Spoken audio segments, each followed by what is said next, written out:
I'm Chris Pirillo, and you're watching the LockerGnome Daily Report, or TLDR for short. Your daily dose of geek news, product views, and answers that you can use. I got through that without breathing, and now I'm feeling a bit faint. Hopefully you're not. This video's live on YouTube. We do this every single weekday. No, we do this twice every single weekday. We do 10 live streams a week? Wow. That's a lot. And hopefully you're able to tune into every single one of them. It's thanks in large part to the 802 patrons today that made this live video possible. We rebooted TLDR because you said you wanted it. And not just you were people who said you wanted it, you actually supported it this way. This is exactly how I envisioned being able to do things for you every single weekday. Times 2. So 10 live streams a week. That's a lot. After I do this live stream, I'm doing the second one, the What Would You Do? I do 5 of those videos. 4 of those are exclusive to patrons. 1, today's, is going to be for you. What would you do to expand your customer base? Which is something that I think you'll want to pay attention to, even if you don't have quote-unquote customers. If you're someone who has a YouTube channel or were interested in possibly catalyzing your own community online, I'll probably be talking around that particular topic. It is Monday, and I am breaking a sweat. Hang on. Give me a second. I'm going to turn off this screen. Boy, it just cranks out so much heat. I'm going to wipe my forehead here with my towel. You see that? I'm not going to panic. And I remembered my towel because on May 25th, we're going to celebrate Towel Day. This is a huge geeky thing. If you guys do not have a towel on May 25th, I will hereby revoke your geek card. So don't call yourself a geek unless you know what it is without having to Google it. I'll give you a hint. No, I don't mean like this video. Don't panic. Hitchhiking in this galaxy? Do you need any other kind of guide? Is it not obvious yet? All right, fine. Maybe some of you guys have no clue, or gals. Guys or gals. You should, though. Make sure you have your towel, and do not panic. We're celebrating Towel Day throughout the week on LockerGnome.com, finding things that are related to Towel Day, surfacing really cool things that you may be interested in every single day of the week, including on the weekends now, I guess. I saw a couple of our bloggers post things that I thought were interesting. So if you haven't taken a look at some point today, you might want to just go ahead and do that. Cool stuff. Well, actually, no. I was going to say including this, but I don't think we've featured a Rubik's Cube there. I mean, there are a lot of Rubik's Cubes out there. This is not an original. I remember the first time I saw one of these things, they were all the rage. How did I cut myself? You know, the older I get, the more I do this. Look at that. It's like a scrape or a cut. What the hell? I don't know how I do that. I didn't even feel any pain. At some point, I hurt myself. Strange, unless something's biting me in the middle of the night. These Rubik's Cubes, been around for 40 years. The general geek population, including Google, is celebrating the 40th anniversary of the Rubik's Cube. And if you take a look at a Google webpage at some point today, you'll see a Rubik's Cube that you can interact with. If not, I've got a link for you in the video's description. You can take a look right now. It's Chrome's Cube Lab, so you can interact with Rubik's Cube, quote-unquote Rubik's Cubes, or Rubik-like, or Rubik-esque cubes, right there within Google Chrome. I never mastered this. I know a few people have out there. Oh, by the way, speaking of Google, I think, yes, this is a Google-branded Rubik's Cube. It was from Rubik. Yes, the yellow says Rubik's. That's how you know it's official. I used to remove the stickers from them. And peel. That's how I solved the Rubik's Cube. I know there are formulas out there that can explain how to, make all this work with the I'm done with that. That's how I cut myself. God, that's one hell of a scrape. It's a pinch or something, dude.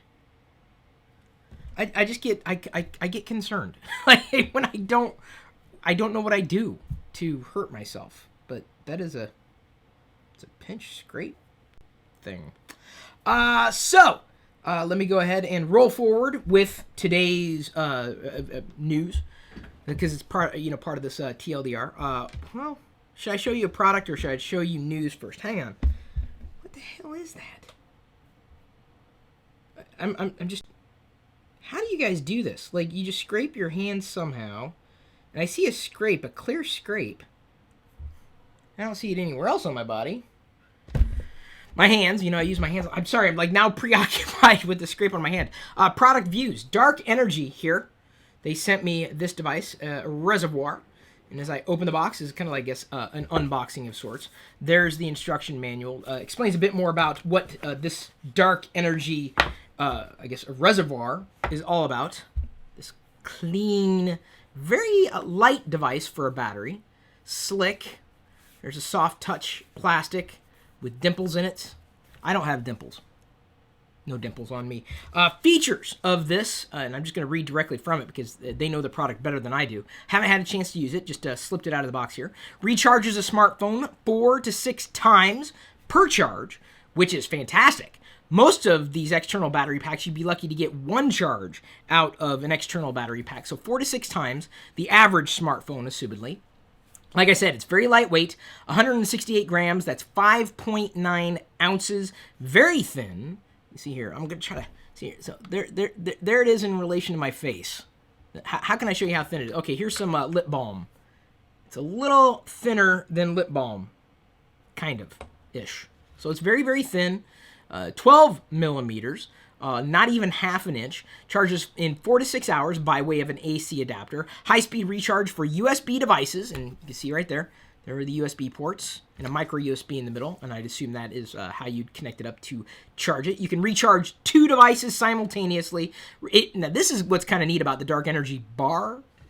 Reservoir? Well, they have the word reservoir emblazoned on the side, if I can use that word, emblazoned. Reservoir. And it says it retains its full capacity for 1 year if idled. And it has a cycle life of about 500 recharges of this battery. So if you haven't had an external battery pack for a while and have been looking for an upgrade, this may suit you just fine. There's the micro USB cable and the AC adapter that comes with it if you don't already have one of those. And of course, it's kind of nice to keep all your accessories and the accessories that come with the accessories together. So fantastic idea behind retaining its full capacity for up to a year if idle. That's not something you hear about either, because usually what I'll have to do is I'll have to recharge all my, typically, recharge all my external battery packs and all my devices before I take a trip anywhere just to make sure, because inevitably, you know, I'll try to recharge them, you know, when I know I need to use the device.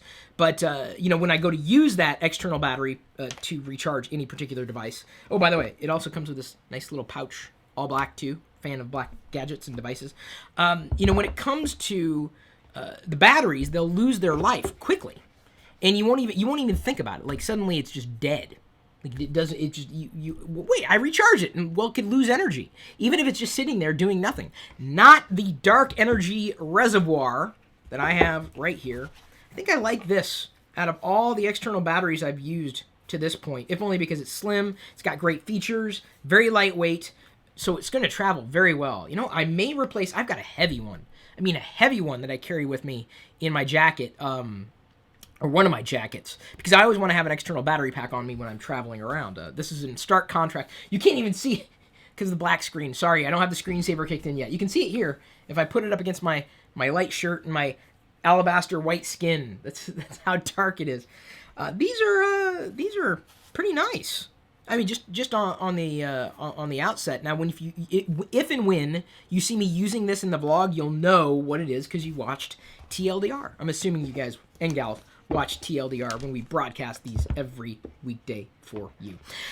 Apple and Google, now this news came about towards the end of last week, have apparently decided to say, okay, this patent war thing that we got going on, let's see if we can call a truce. So Apple and Google may be letting bygones be bygones and casting aside any type of patent trolling on either side, Google, Apple. Yeah, that's what patents are for, right? You get patents to be able to fight other companies or to protect yourself from patent infringement. So if they infringe one of your patents, you can infringe one of theirs, vice versa. It's just it's a mess. So Apple and Google are basically potentially coming to the table together and suggesting that the patent truce, or I'm sorry, that the patent wars may be behind them with this pending truce. Will it stick?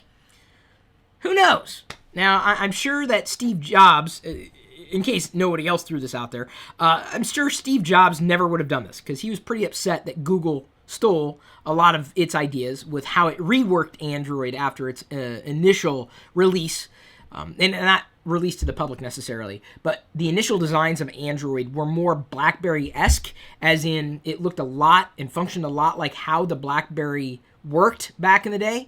But as soon as the first iPhone was revealed, they basically went back to the drawing board, and that's how Android got rebooted, and the rest is, as they say, history. So, Steve wasn't very happy with Google at all. Oh, at all. But it's nice to see that they're kind of putting this behind them, because it's a waste of money. It's a waste of time.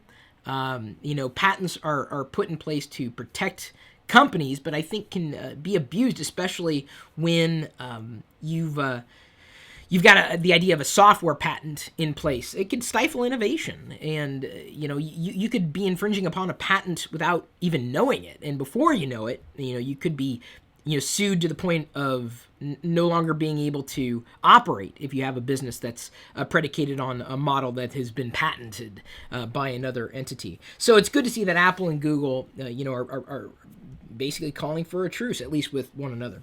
Sailor Moon is coming to Hulu Plus. Actually, I think it's there right now in its full uncensored glory. HuluPlus.com/Chris is where you can get a 2-week free trial if you want right now. Head over there. Links in this video's description. And, you can try Sailor Moon. Can you get as much Sailor Moon as you possibly can for 2 weeks?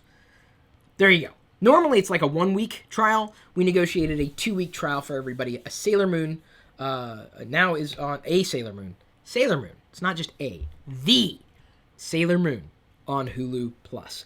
I never got into anime. I watched a few cartoons that were out. Came out of Japan, and certainly know a little bit about the genre. But I don't know. I just never caught my eye. Then again, I was never really a huge comic geek either. I enjoy them, and I certainly would enjoy anime if I got into the characters and the story. So this may be the opportunity for me to give it a shot, if only to understand or to better understand people who enjoy it. Like, I like Doctor Who, and I wouldn't say, okay, I did say it the other day. I do love Doctor Who. I watch it, and I like it. I look forward to it. So if I look forward to seeing a new episode, then I know I love it. But I'm not, I guess I'm kind of a Whovian, but I don't take it to the same extreme as other Whovians do. So I enjoy it, and I love it, but my life doesn't revolve around Doctor Who, but I enjoy it enough. So I only did that, I only watched Doctor Who because I knew that in order to become a more well-rounded geek or nerd, I needed to know. I need to, see it and understand it at a level, or at least try to understand it the way that other geeks and nerds do. And I think Doctor Who is probably big in fandom these days than I think it even was a year ago. And maybe it's just because I see, more of it because I'm aware of what's out there. But Doctor Who, I think, is going to only increase in popularity over time. And for good reason. I mean, it's the new reboot, or after 2005 and Eccleston's Doctor. I think it's I've been very happy with it. Very few episodes had gone by that I didn't look at my invisible watch going, what's going on here? Oh, speaking of invisible watch, I actually have a visible watch. This is going to be the next product review today. I received this the other day from Cojito Classic. I think Cojito is the name of the company. It's an interesting take on a smartwatch. Cojito. That's a G. Sorry, my bad. Hey, they sent it to me. Oh, I'm like, hey, it's a watch. Cool. Cojito watch, or Cogito watch, like a thinking watch, like cognition, thinking. Kind of interesting there. Cogito watch, Cogito, cogs, sprocket, spacely sprocket, wheels, watch, cognition. I don't know. I'm just cogging here. I'm riffing on the cogs. Oh, speaking of new words, I did have this bit of news in today's roundup. I thought it was kind of interesting. New words in Webster's dictionary: selfie, tweep, turducken. You guys know what turducken? Turkey, duck, and chicken, isn't it? No, or is it? Is that it? Turducken, turkey, duck, chicken. None of them have bones. It's a turkey stuffed in a duck stuffed in a chicken. Not to be confused with tofurkey, which is tofu That's meant to be it's meant to taste like turkey, or designed to. Another new word in Webster's dictionary, hashtag, even though Chris can't speak today, steampunk finally made it into the dictionary. I'm happy about that. I love steampunks. Love steampunk stuff in the sense that I'm fascinated when I see it. I don't know if my world could necessarily be surrounded by steampunk, but I get the fascination. I understand why people are into it. Some people are. And fa finally made it in the dictionary. Those two words actually surprised me that they weren't already in Webster's dictionary, fa and steampunk, but they've officially made it. So there you go, some new words that you may or may not have already learned. Also on Friday, and I'm going to go ahead and kick open the page here. It's a presentation, so I can scroll through and give these patrons credit where credit's deserved. By the way, I'm going to be doing a Google Plus Hangout with certain patrons this week. I posted a note to the Patreon page where you could sign up with your schedule, and I'll try to pick a time that'll work for everybody. I'm not sure if today's going to work for me, because after I'm done with the live videos today in this channel, I'm going to try, I think, to record my drunk What's on My iPad video.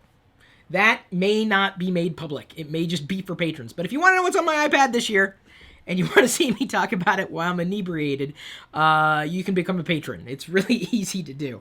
I love doing, that kind of stuff for patrons, if only because they've gone the extra mile to support me. So I'm going to go the extra mile to support them as well. Of course, I give this stuff out right now. Hey, this is free for everybody to watch. And it's largely because the patrons say that I'm worth more than the average cup of their favorite beverage. A few people tweeted me and emailed with this particular story, which I believe would be true. There's a man in Sweden who has been forced, a husband has been forced by his wife to put his entire Lego collection up for sale. He was forced, or is being forced, to eliminate his entire collection of Lego bricks. Ouch. That sucks. That sucks big time. And he says he's not doing it piecemeal. Like, if you want to buy the collection, you have to buy the full collection. If I had the extra money, I would, because those sets accrue in value. My brother Ben bought a Lego set years ago. Can't remember what kind, but he emailed and said, hey, Chris, what, or emailed, texted something, and he said, hey, Chris, I got the set. Is it, worth anything? And I looked up the going rates for that particular set that he sent me. He said he had never opened it up, and he bought it, he said, for maybe $100, $200, and it's worth like $600. Like, wow. I mean, you buy a piece of tech, and it's like out, you can't. Okay, for example, there are some great pieces of technology around me, but they lose value. The moment you use something and you've used it for a while and it gets replaced by something better, usually technology loses value. Well, Lego bricks don't lose value. I'd say that they're a fair investment. So, yeah, a lot of people said, wow, this is horrible, Chris. What do you think? Well, I think it's horrible. But I don't know anything about this guy. I don't know about their life. I mean, maybe he spends every waking moment with his Lego sets, which I do also understand. Maybe she just doesn't understand his fascination with the Lego brick. Maybe they're running out of room. Maybe, I don't know. But I'm very happy to say that I don't think Diana would ever force me to get rid of anything. She's enabled me at times. Honey? Honey? She's on the other side of the house, I fear. Which is probably fine, because the moment she finds out about the story, she may go, I didn't realize I could do that. So, yeah, the Lego bricks and sets are here for me to stay. And let me just say, if you ever want to get rid of any of your Lego bricks or Star Wars stuff, my email address, chris@pirillo.com. A few people, bringing this up, a few people have, oh, sorry about that. I rewound the, presentation there for a second. I was trying to kick in the screensaver. A few people have tweeted me and said, hey, it's my first Star Wars thing, or it's my first Lego thing. I'm like, that's kind of neat. People get into things because I get into things. And I'm like, really? Kind of like a tastemaker that way. So this is kind of fascinating for me. The Cojito watch. That's how I'm going to say it. And if I'm saying it wrong, I apologize. What's interesting about this smartwatch is that, that might, I'm going to pull it out of the packaging here in just a second. You can see that this watch here in the middle, okay, this little watch icon, is surrounded by all these other icons. There's a phone icon, like a message icon, an email icon, a times icon, calendar icon, battery icon, camera icon, music. All these icons that would normally be on a smartphone, let's say an iOS device or an Android device. Well, this Bluetooth watch looks like a traditional analog watch. In fact, I think it pretty much is, for all intents and purposes, a traditional analog watch that has been blended with the savvy of smartphone data, so to speak. If I can pop this thing out. I had to slice it open. This is how I cut myself, I'm sure. Like, I was slicing open some... Oh, that's what I was cutting a package. Did I cut a package? I ripped open a package. I wonder if that's how I got cut earlier today. Let's see here. How do I pop this out? There we go. Okay.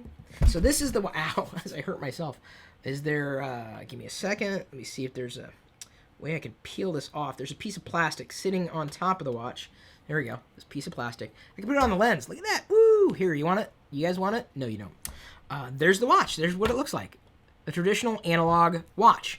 But when you boot it up and pair it with your device, it will send information back and forth between the watch. So you've got action items on your watch instead of having a full-on readout. And I think this is really what's fascinating. Instead of having a full-on readout like we've seen in some newer smartwatches, which, by the way, Samsung apparently has 71% of the market with 500,000 devices in Q1, which isn't saying much because there's not a lot of market out there for smartwatches. I think that's the wrist is just starting to heat up, if not physically, then metaphorically heating up.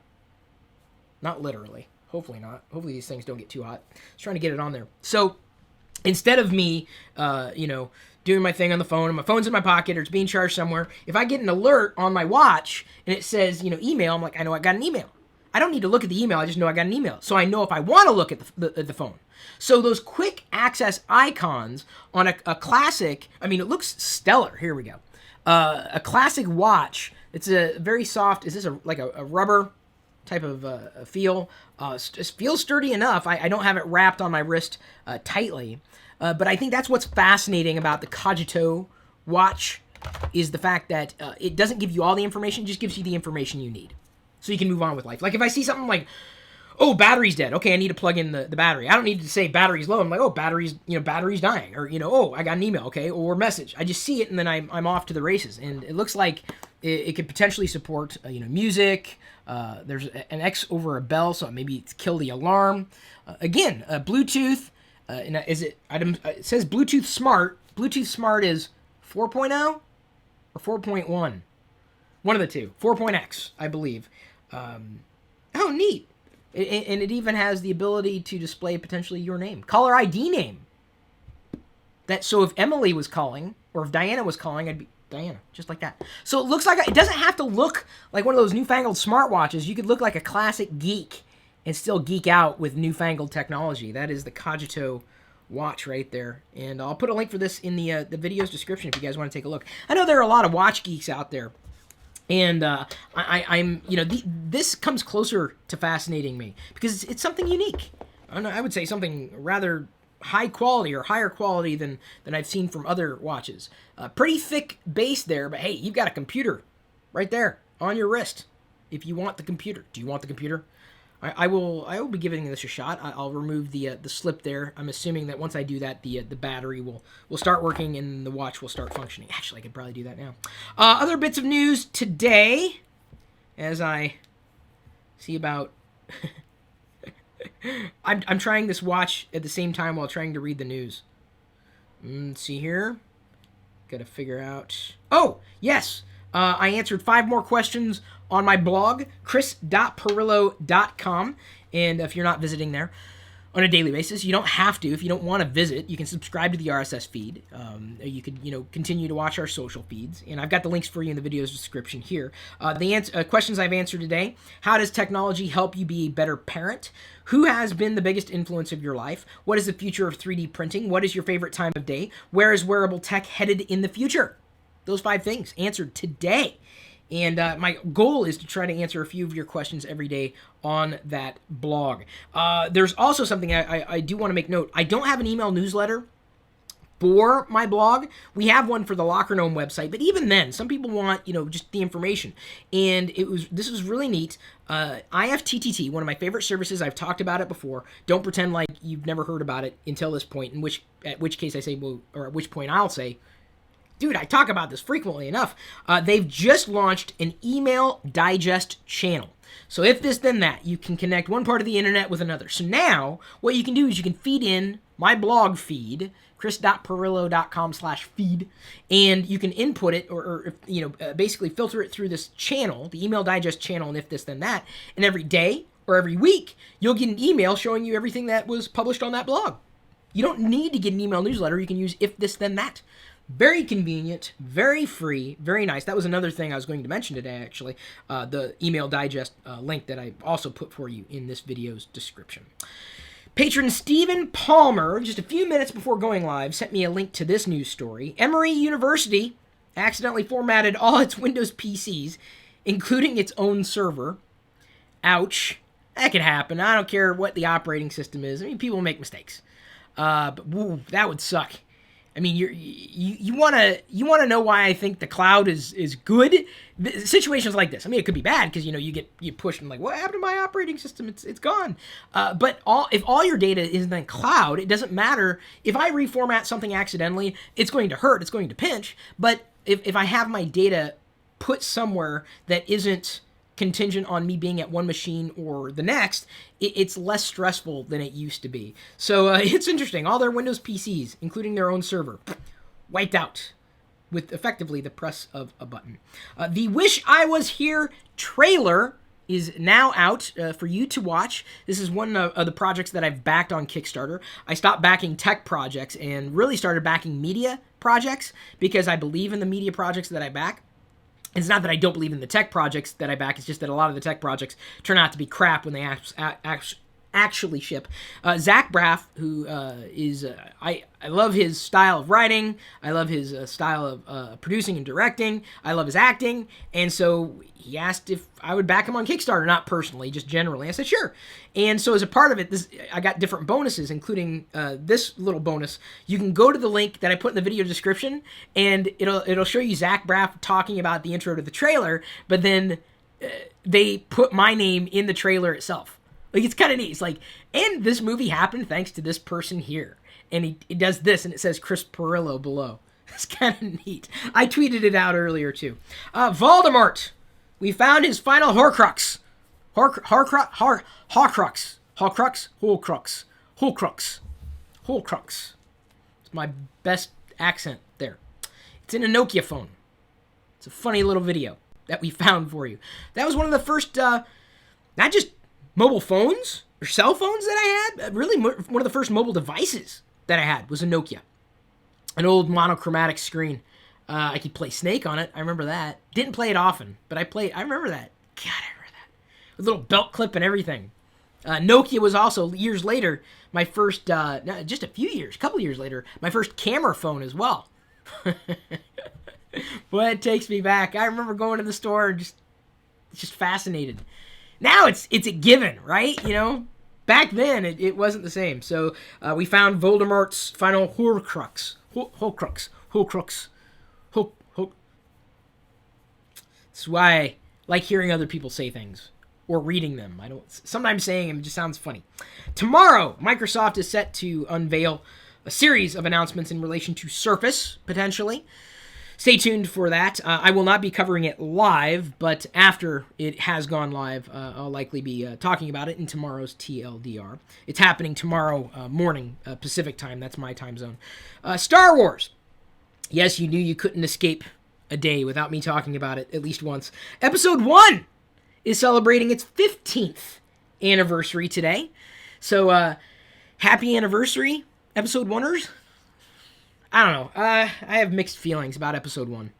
It was good-ish, but I don't know. I think, and I'm not the only one who said this, after seeing bits and pieces of the Clone Wars, the prequels make a lot more sense to me than they used to. So the Clone Wars has provided, the cartoon, the series that ran for a while, provided more context for the story or the characters or the motivations that we saw in the movies. Not exactly in The Phantom Menace, but... Okay, my favorite parts of The Phantom Menace. I'm just going to stick to the things that I liked. I liked the pod racing, and I liked the lightsaber scene between Darth Maul, Qui-Gon Jinn, and Obi-Wan Kenobi. Those are the two things that I liked in that movie. And everything else is kind of like, that's it. That's it. So if you feel the same way, maybe watching the Clone Wars could reset expectations and give you a different appreciation for the prequels. Either way, happy anniversary, episode 1. I think we're running really short on time right now. I should mention maybe one more story, and I can push the rest off until tomorrow. There's a new Guardians of the Galaxy trailer, which looks fantastic. Very offbeat. Looks like something that I would want to see in the theater. And it seems that anymore, the only movies I want to see are related to comics, like comic books, based on comic books from Marvel. Marvel's doing well, at least, well, now Disney, I guess, is doing well. Disney, Marvel, Star Wars. Disney is going to own me, I think, sooner rather than later. They own me. At least I can admit it. I'm better for admitting that, I think. I'm okay with that as well, I think. Guardians of the Galaxy trailer. Watch it. I put the link for you in this video's description if you've not already watched it. That's right. I just farted live on YouTube. If you didn't hear it, you can rewind and watch it again. I'm going to go ahead and round down now and stage for the next live video that I want to produce for everybody. This week, what would you do to expand your customer base? I'll start that in another half hour. Thanks again to all the patrons. Thank you for watching this video, for remembering to like, share, comment, subscribe, watch even more of our videos right now. All 18,000 of you. We passed 18,000 subscribers over the past day or so, and that could have been in part because we did the live stream with Jerry over the weekend. That was fun. That's always fun. That was an hour-long live stream where we answered a lot of questions and interacted with you. I like interacting. It's so much more exciting than sitting here and being alone. I'm not alone. You guys are with me. And gals. I keep saying guys. I think that's how I grew up. Like, my dad would always say, you guys, you guys, you guys, you guys. I'm getting better at saying y'all because I want to be inclusive with the sexes. Males and females out there. Thank you. I really appreciate you. And at this point, I'm going to leave you to your own devices. You can't have mine. It's my device. Leaving you to your own. We'll see you later.